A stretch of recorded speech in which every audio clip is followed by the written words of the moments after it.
topics and opinions expressed in the following show are solely those of the host and their guests and not those of W4CY Radio, its employees, or affiliates.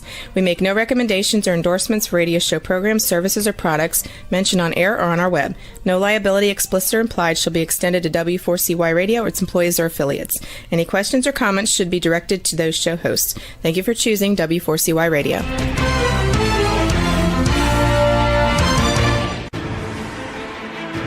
What's working on purpose anyway? Each week, we ponder the answer to this question. People ache for meaning and purpose at work, to contribute their talents passionately and know their lives really matter. They crave being part of an organization that inspires them and helps them grow into realizing their highest potential. Business can be such a force for good in the world, elevating humanity. In our program, we provide guidance and inspiration to help usher in this world we all want, working on purpose. Now, here's your host, Dr. Alise Cortez.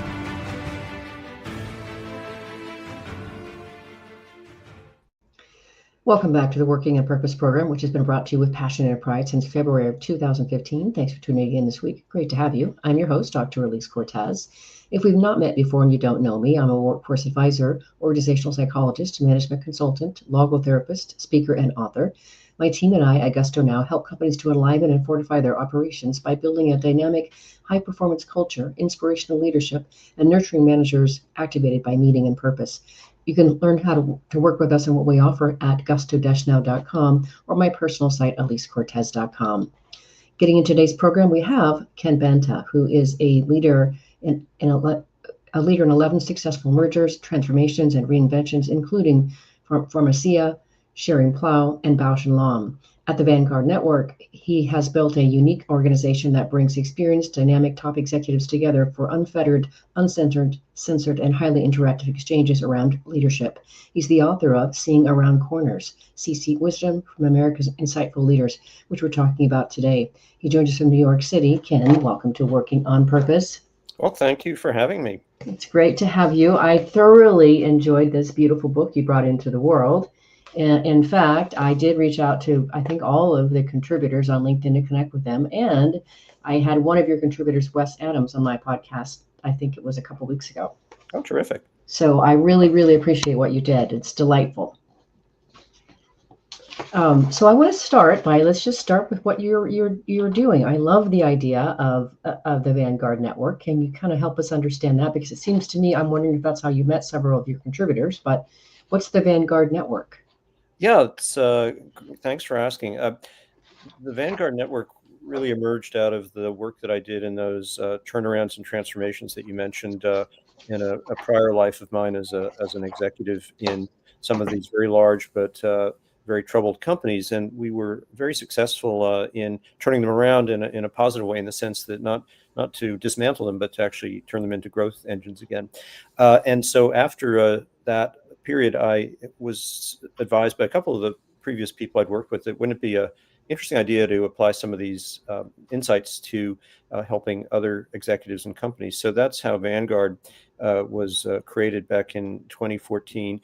We started out initially working with life sciences leaders, and the focus, though, has always stayed the same, which was to help develop leadership capabilities and insights among senior people, and then also through our advisory side to work with some of them on their own company turnarounds, transformations, or personal leadership. So that was the genesis of Vanguard. And then in the past roughly 10 years, we've expanded what we do to include general counsels and their deputies. And as you know, GCs play a really important and growing role in companies. We also have a dedicated group now of life sciences CEOs, and we recently launched a network of executives in risk management, which cuts across sectors. It's not to any one person or one role, but often people in everything from compliance to finance to the general counsel's office can be involved in risk. So we have a kind of a multidisciplinary group on that network. So those are the two things we do, networks of these senior people, and then also advising some of them on their own leadership. Brilliant. You must have just fabulous company that you get to keep. Yeah, it's exciting. It's very stimulating people, and the topics that we cover are usually very, very sort of hot topics, because those are the things that are on the mind of these senior people. Awesome. Well, what I thought we could do for our conversation here, Ken, since your book is a collection of voices, I don't know how many voices that were in there, but you have them arranged by chapter, by topic. So what I wanted to do was just for some of the chapters, particularly that called out to me, there was a couple of people in there and their perspective that I thought perhaps we could call out. And I did want to hear your perspective too, if you had something you wanted to say on the matter. So the first one, of course, is on leadership and success. I did grab one of your quotes from there. I don't know if you want to start with that. Sure, go ahead. So you say there is a special challenge for founders of companies to continue their journey to the next level and maintain success. And in fact, the track record is not good for founders leading their companies into a third or fourth or fifth year. Very often, as we know, they get derailed.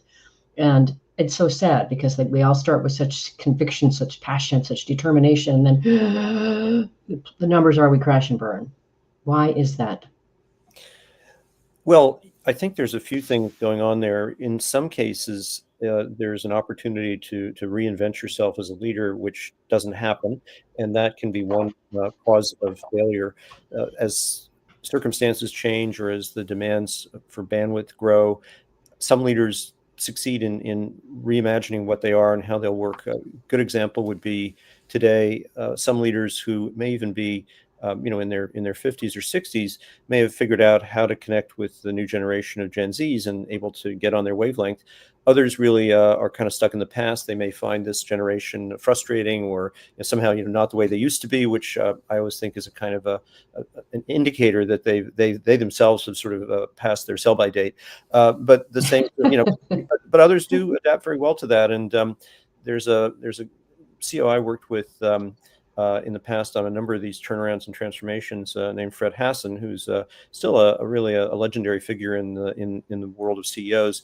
And during a meeting, we asked him his view about how to deal with the Gen Zs. And this is someone who's in his 70s now, and he had one of the best answers I've heard from anyone in a long time. He said, you have to really treat this generation with great care because they had to grow up during COVID and go to college during COVID, and during a vast technological revolution that they're in at the moment that we're all facing with generative AI and all the other things. So, you've really got to see them for who they are, and also have to really work hard to help them succeed because they are the future. So, that's the right kind of attitude. I like that. While we're on that subject, Ken, let's just go ahead and jump to, you have I really thought this was fantastic. And I, of course, am a champion for making sure that everyone is fulfilled and succeeds in the workplace, all generations, all people. And I love this quote that you have that was given through Paul Hastings, the CEO of Nakarta Therapeutics. He said, some guy stood up in some meeting apparently and said, I don't know about the rest of you guys, but I don't know how to manage Gen Zers. I don't know how to manage millennials.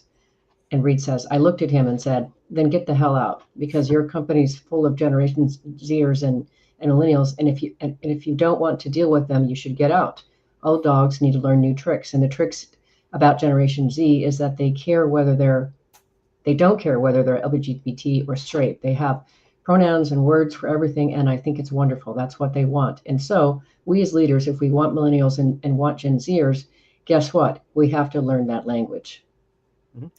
Yeah, well, I think Paul is a great CEO in many respects. And I think that's really not only a kind of admirable point of view, but it's a very practical point of view. You can't escape reality, and to be a CEO who has sort of decided they aren't going to have anything to do with the next generation of people is a sort of bizarre approach. Certainly, that would be the kind of approach I think where you're going to not be necessarily very successful.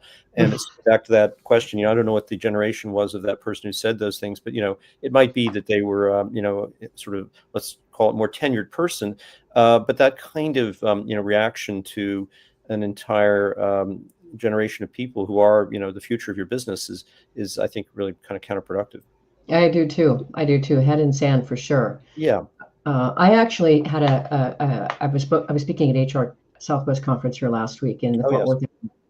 And there was a conversation about Gen Zers, and even Johnny C. Taylor said some remarks about Gen Zers. And I thought, well, these different conversations were along the same tone of, you can't do anything with Gen Zers. And I reached out to a CEO friend that I know down in Houston and asked, hey, you run a very large e-commerce organization. I know you have all kinds of Gen Zers and millennials in your organization. Has this been your perspective? And he said, no. He said, my experience is that Gen Z and millennials want purpose. They want to be able to live their values. They want transparency. They want meaningful work. They want to be able to enjoy their fuller lives. And if you can appeal to that, they're pretty darn good workers. Yes, and also I think we all get a little confused between a certain generational factor or characteristics that we associate with Gen Zs or that are associated with them, a certain attitude or way of operating. And I think that sometimes just gets confused with the fact that they're all in a certain age of their life. And so Right. many Yeah. of the people who are very critical about Gen Zs should probably recollect what they were like at 21 and think about it, because I think a lot of people grow out of some of the habits that bother people. For example, Mm. Gen Zs are often associated with being very opinionated and very willful and very judgmental of other people. And my own feeling about that is, well, that's pretty much the way I was when I was that age. And maybe I'm still a bit like that, but people do mature, and I think that's probably what we're going to see with this generation as well. Mm. That is a fresh perspective, Ken. Thank you for that. That's really fresh. Let's go on to the next topic here. You have a chapter on making a great leader, and I think there's one particular contribution in there that really called me because it really spoke about the need for leaders today to get tough feedback. If you have some perspective you want to add to that, That they need to seek out tough feedback. seek Yes. out tough feedback, yeah, and receive it, Yes, well, take it I in. think the further up you go in any organization, whether it's the Boy Scouts or Microsoft, you're going to get more and more isolated from reality. And so I think really, really good leaders make a special effort to stay connected. And one of the best ways to be connected is to hear, reality, right? And Ram Charan, the great strategic advisor, wrote an entire book on confronting reality. And I think that's really what tough feedback essentially provides. It's probably tough but fair would be the right way to look at it. I don't think you benefit from really imaginary bad feedback, but realistic tough feedback I think is really useful in terms of what are people really thinking, what are people really saying, how do people respond to the way you operate. I've had my own team explain to me that I tend to dominate the conversation and have an answer for a lot of things, and I should actually just ask some questions. So that's perfectly legitimate, and I'm glad they raise it. But when you become CEO of a very large organization, it's unfortunately very hard to get that kind of honest feedback. And I would say, though, also that really good leaders bring people around them who will provide that kind of input. And in a way, it's a sort of commentary on your leadership if all you have around you are yes people. No doubt, no doubt. You're reminding me, Ken, I had a guest on, I don't remember when it was, sometime back, who his name is Jeff Wetzler. He Mhm. wrote a really fantastic book about the power of the feedback that's constantly available to you and around you, if only you'll tap into it. So Mhm. learning how to ask people, hey, how'd that go? How did this land for you? Making it safe for them to give you real, candid feedback, and then making them feel that you really appreciate their contribution and that you recognize it. And then you make that part of your culture, that becomes pretty powerful. Yeah, I think a lot of that kind of behavior can be almost turned into a trademark for your leadership. And a good example for me is that in one of these past companies that I was part of, in fact, in several, we made a habit of going out to country operations or field operations, to manufacturing sites or to markets outside the U.S. or in the U.S. And the first thing that we did, and I think it was symbolically important, was to not go talk to the leadership team, but to go have a meeting with the people who are on the front lines, whether it's the manufacturing people or the salespeople. And we then had a very sort of an SOP of always inviting them to provide their thoughts and feedback on how the company is operating. Not feedback really about how top management operates, but their insights about how we're doing, what we could do better as an organization, and in some cases asking their opinions about how that country that they work in or that manufacturing plant could be improved. But we made a point of always telling them that they can check the record. There's never been anyone who was fired or demoted because of something they said. And we kept those conversations confidential, but they were really valuable. And the word of mouth was terrific because, of course, for every 10 people that were in the room, there were probably another couple thousand that heard about it. And that type of session, just the fact that it occurred, is really incredibly valuable. But how you run those meetings is really important. And I'm working on another book where I learned a few things from Mary Barra, the CEO of General Motors, and she seems to have a really astonishing capability of getting into a room with people at the working level, and rather than telling them what she thinks about things or just taking Q&A about where the company is going and what it should be doing, she always asks, as I understand it, she always asks, what's the biggest problem that you see us facing right now, whatever that may be in your field of work. I mean, not trying to come up with cosmic problems, but problems that are getting in the way of us succeeding in the area that you're in. And then they spend the rest of that time working with her on what could be done about it. And she'll then always circle back to ask how could she help them with what they're trying to achieve, and what is that, how are we doing on solving that problem. And it's both a symbolically really important thing and also practically, because that does actually get things to happen. Sounds like the kind of leader that most of us would like to work for. Yeah, I think so. I mean, I'm sure she's got her issues, but on that front, from what I can tell, really effective. And in a huge organization like that, of course, she's not going to talk to more than a fraction of the employees at any one year. But by doing it in a purposeful way like that, I think, again, the word of mouth must be terrific. Indeed. And on that note, let's grab our first break. I'm your host, Dr. Alise Cortez. We're on the air with Ken Banta. He's the CEO of the Vanguard Network, a unique organization that brings experienced, dynamic top executives together for unfettered, uncensored, and highly interactive exchanges around leadership. We've been talking about some of the topics and the people that he's featured in his book. After the break, we're going to tackle on leading with purpose and also culture. We'll be right back.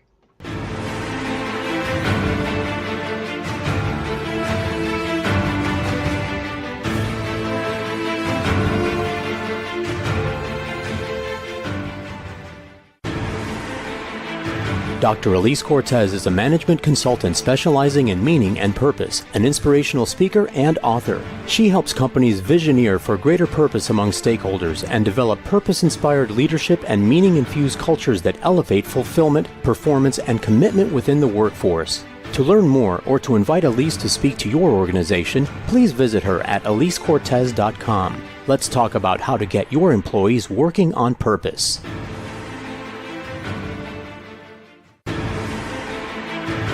This is Working on Purpose with Dr. Alise Cortez. To reach our program today or to open a conversation with Alise, send an email to Alise, A-L-I-S-E, at alisecortez.com. Now, back to Working on Purpose.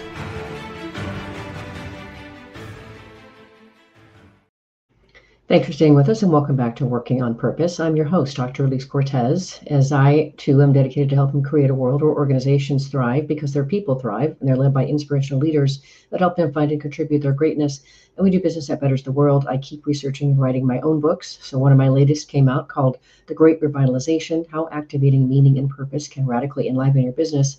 And I wrote it to really help today's leaders understand the diverse and discerning workforce. What do they want and need to be able to give you their best and want to stay? And then I offered 22 best practices to equip you to provide that for them through your leadership and your culture. You can find my books on Amazon or my personal site, alisecortez.com. If you are just joining us, my guest is Ken Banta. He's the author of Seeing Around Corners, CC Wisdom from America's Insightful Leaders. So I would be completely remiss, Ken, if we didn't talk about leading with purpose now, wouldn't I? I could not let you off the show without that. And I appreciated the contribution by Dr. Jeremy Levin, the CEO of, is it Ovid Therapeutics? Ovid Therapeutics. Yes. Ovid Therapeutics. Mm-hmm. Essentially, the gist that I got from it, if you wanted to comment on it or expand, was that today our society is driven by meaning and purpose. They want it. And of course, what they really want in their organizations and their leaders is to make sure that they walk that talk. It's actually real. Yes, I think Jeremy's a terrific CEO, and I've known him for some time. I think that the concept of leading with purpose is very important. It is probably important, though, to also say to put in front of the word purpose, sort of meaningful and ethical purpose, because you can lead with purpose, but down the wrong road. And, you see that all the time in companies as well as countries. And so I do think that's important. It's just like the concept of leadership is in itself it's a value-free concept. It can be very negative or very positive. So when people talk about, inspiring leadership, I think it's often important to sort of reflect on exactly what are you talking about. Is it leadership that's leading to a better place, or is it leadership that's leading to a darker place? So that said, though, I think it's really, again, one of those roles that only a senior leader and probably the top leader in an organization can do, is to help establish what that purpose is.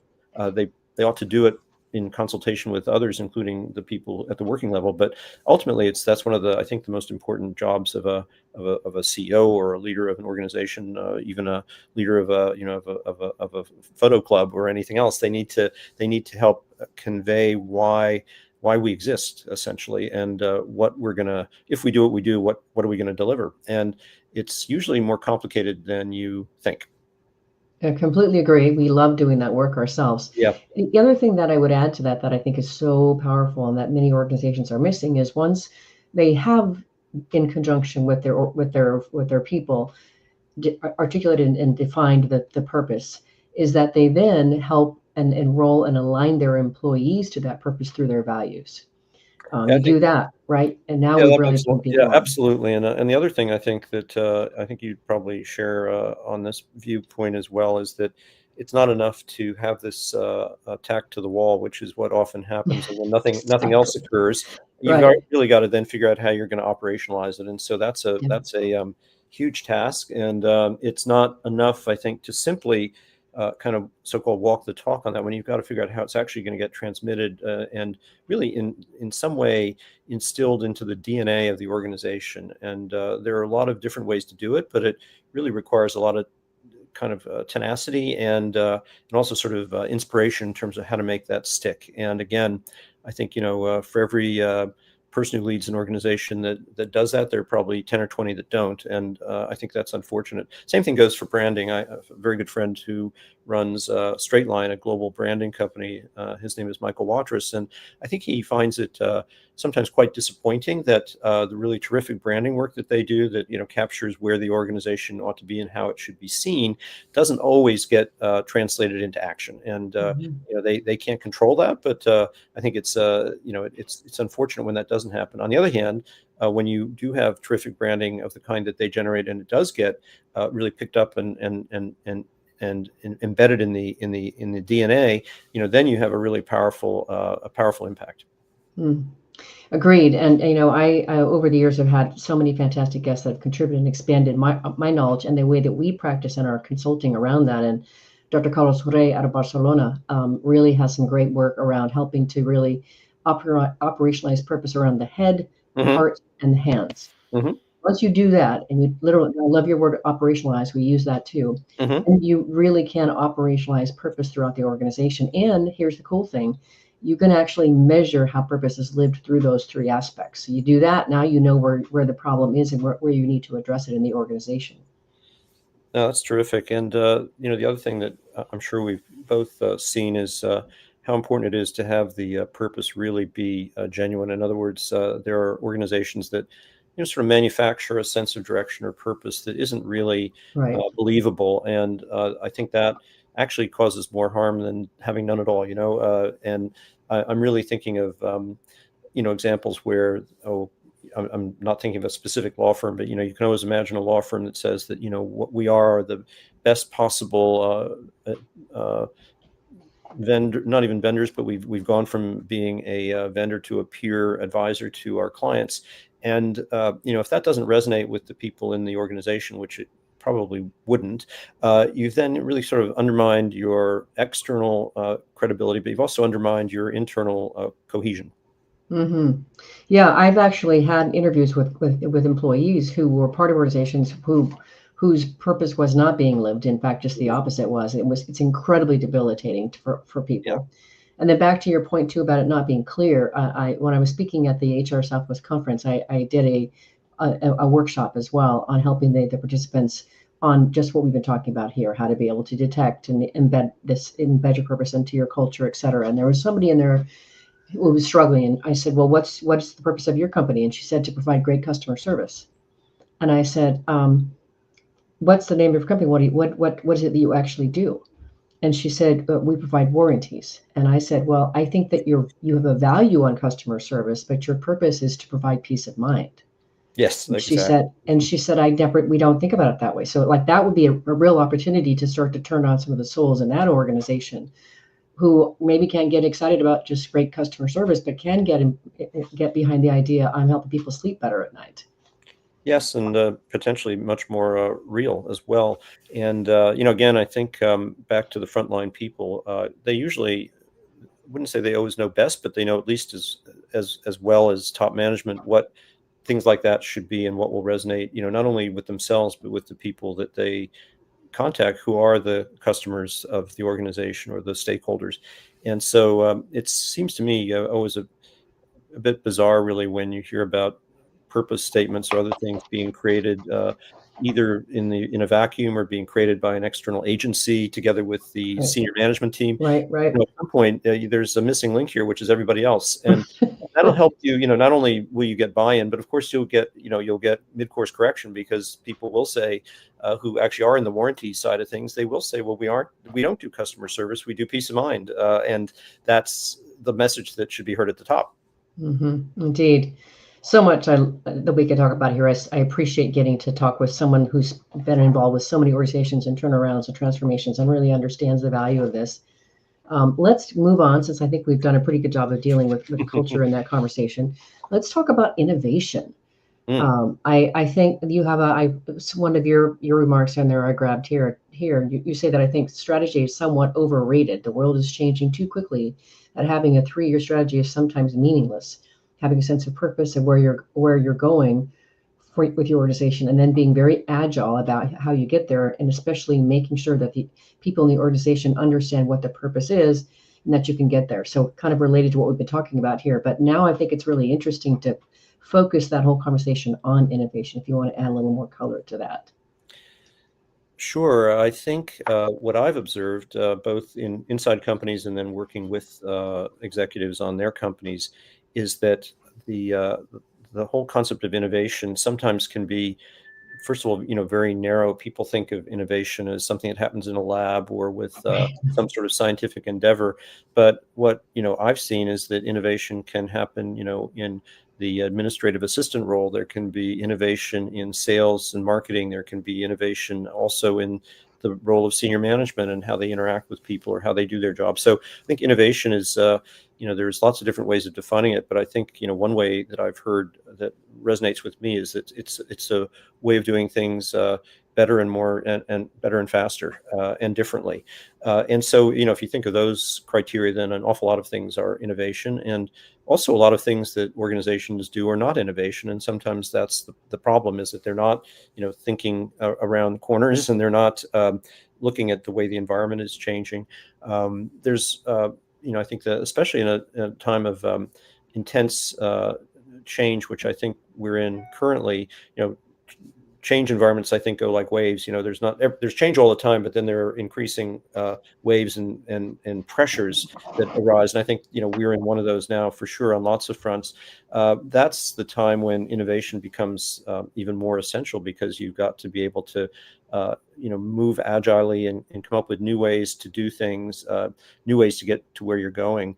And in that element, I think it's not that strategy is a bad idea, but I think it can get overrated, because people talk about sticking to their strategy when really perhaps they need to be sticking to their goal, and then how they get there is going to change possibly by the day. You need the agility, you need the adaptability, and I think that's something that and nimbleness, and those are things that if you look at strategy in the wrong way, it becomes kind of a straitjacket of, well, this is how we said we were going to do it, and we have a 5-year plan, so we're going to do things for the next 5 years just like that.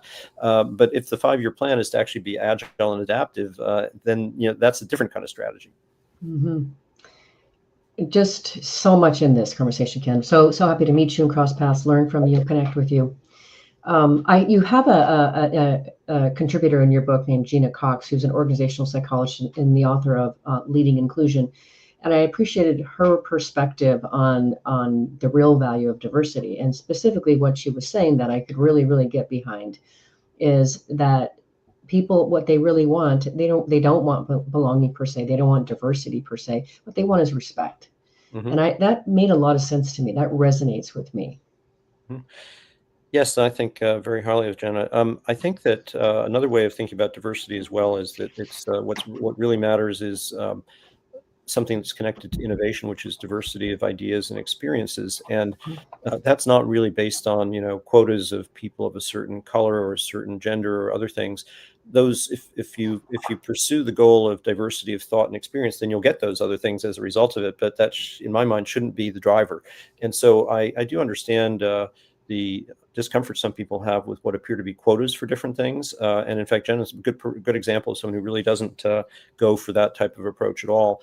She's much more nuanced about what diversity really is.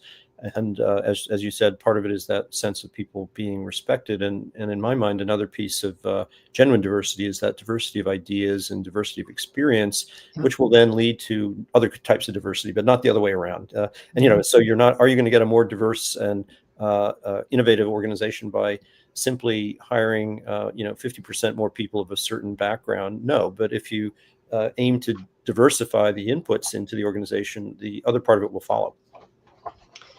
I love that. Amazing. I can't argue with that at all. It's again another sort of fresh take on the matter. I appreciate that very much, Ken.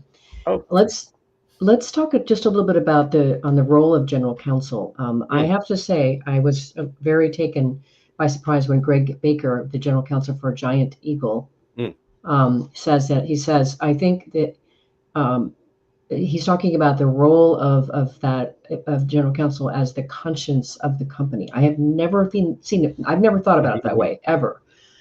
Perspective on the role of general counsel, especially as a conscience. well, one thing for sure, I think, is that the role of the GC has grown overall in lots of different directions over the last 5 or 6 years, and probably even beyond that. But certainly this last 5 to 6 year period, it's certainly never restricted to being the chief legal officer. But I think now, more than ever before, the GC is someone who plays a strategic role in the organization and a role as a advisor and as a business decision maker for the organization. It used to be said that GCs would be a business partner, meaning they kind of supplied some form of support to the functions that brought in the income or did other stuff. But I think that view is now becoming a bit outdated, and really the GC is a co-leader of the business. Uh, Hmm. that idea of being a conscience for the business is absolutely right. I think they play a very important role of sort of identifying what the moral compass of the organization should be, and to call out things that are being done in a way that is not appropriate. And there's a couple of GCs I know who have said that they've often had some very uncomfortable conversations with their CEO about behavior of either the CEO or the board or the leadership team, because they felt that they were bordering on doing things that were not as ethical as they would want. And usually those things weren't being done on purpose. They kind of fell into it, but that was the role of the GC to close the door and say, I really have to tell you that that's not the way things should be done. So that's one aspect of that GC role. Another very important aspect of it is more and more, I think, providing a kind of strong direction to even the commercial elements of the business.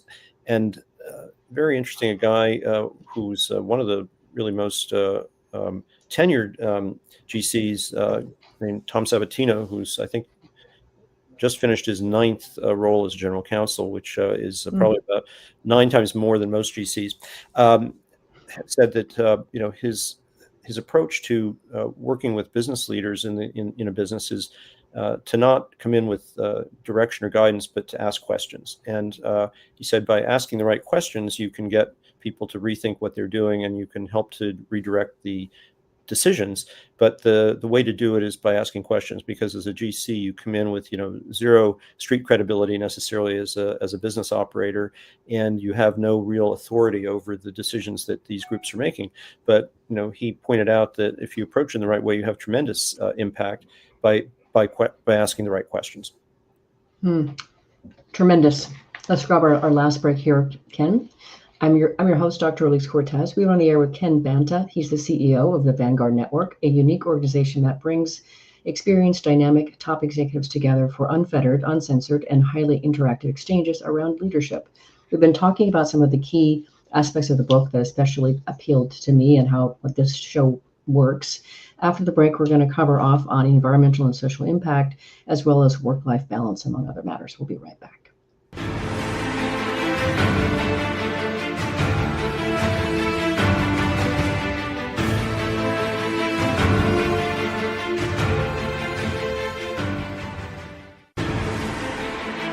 Dr. Alise Cortez is a management consultant specializing in meaning and purpose, an inspirational speaker and author. She helps companies visioneer for greater purpose among stakeholders and develop purpose-inspired leadership and meaning-infused cultures that elevate fulfillment, performance, and commitment within the workforce.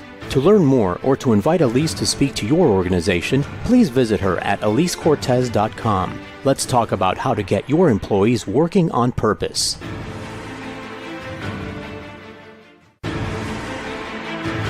This is Working on Purpose with Dr. Alise Cortez. To reach our program today or to open a conversation with Alise, send an email to Alise, A-L-I-S-E, at alisecortez.com. Now, back to Working on Purpose.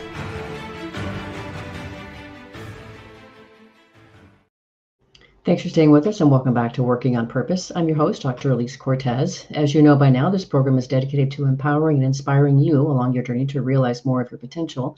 If you want to learn more how we can work together and what we offer at the Gusto Now Academy, you can go to gusto-now.com and then go to the training tab and you'll find the information there.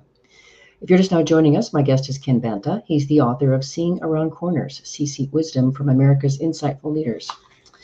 So I realize we're moving fast through this conversation. I do want to move on to, I think let's go straight to work-life balance. I really liked the entry in here from, let's see, James Harrington, who's the Chief Global Intellectual Property Counsel for Radius Health. I like how he essentially is talking about leading by example. So what that means is that if in his case, do you have somebody that you want to get to a game or a soccer game, and you want to show that I'm going to this, I'm leaving the office and I'm going to go see my son's soccer game.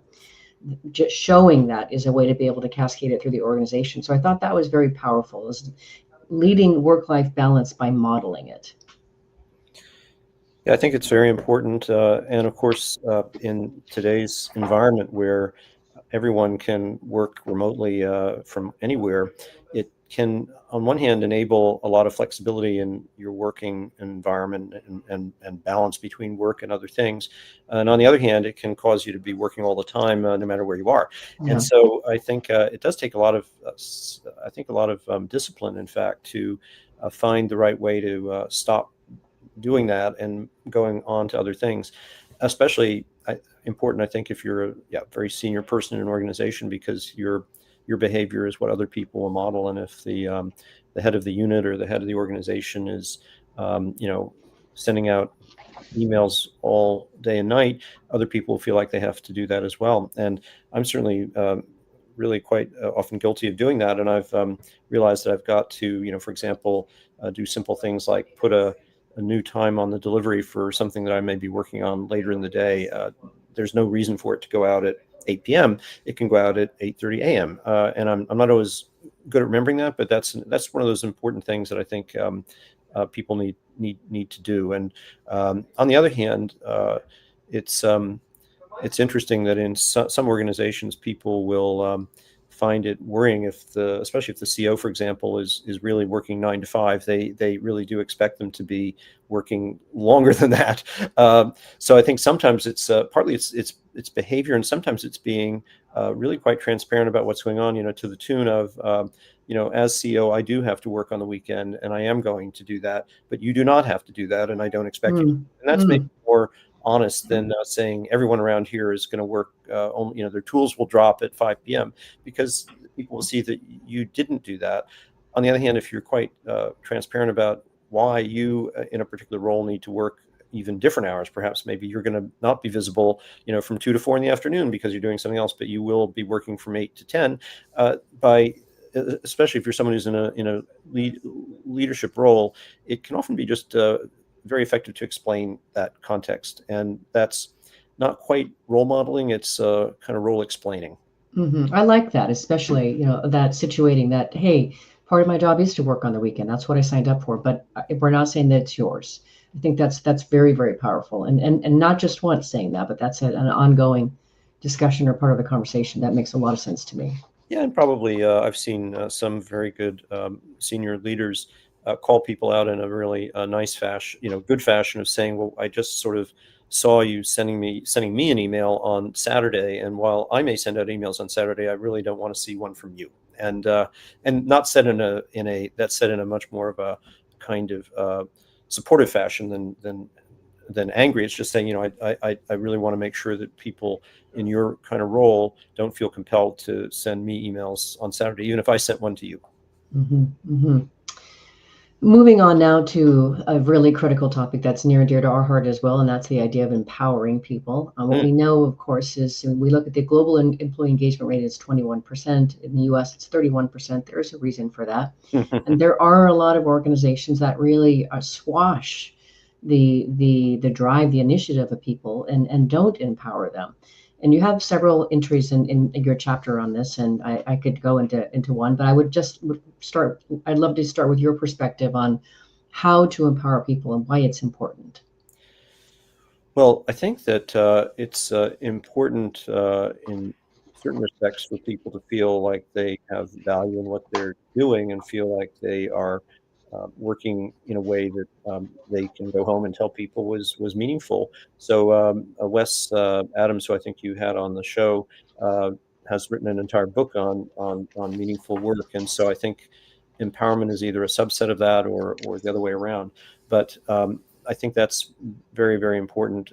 So that's why empowerment is important to the individuals. On the other hand, and it may or may not be the right word, empowerment sometimes conveys certain control over things which people may not actually feel or have. So it may be that sometimes there needs to be different kind of nomenclature. And while in our book we talk about empowerment, it may be that, what Wes has talked about meaning in work might be even more sort of universal, because you can have meaningful work even if you don't have a lot of power over it. If you, for example, are working in a nonprofit that does great things for people, your role is as a assistant to somebody. You may not have a lot of power literally over the environment that you're in, but you have a tremendous amount of meaning to what you're doing, and that may be the thing that makes you feel like you want to come back the next day and get up in the morning. So there's, I guess, the nomenclature is important, the words. The other aspect of empowerment or meaning in work is, of course, it does generate better work. So if you're a person running an organization, whether it's a for-profit or nonprofit or something else, it really does literally, pay off to have people who feel like this is worthwhile. So you have it's one of those things where you should be able to have a virtuous circle where people feel like what they're doing is really meaningful, and in turn they do better work because they feel like they want to. The other final aspect I'd mention, though, is that sometimes people really employees in certain sectors or maybe in certain roles want to see limits on how much empowerment they have. They see their job as not the main part of their life, and they want to be there for 8 hours a day, but they don't want to be taking control of things. They don't want to be overly responsible for certain things. I've had people working with me who did a great job, but they really were not interested in responsibility in a certain sense. They wanted to avoid, for lots of good reasons, they didn't want to be responsible for outcomes.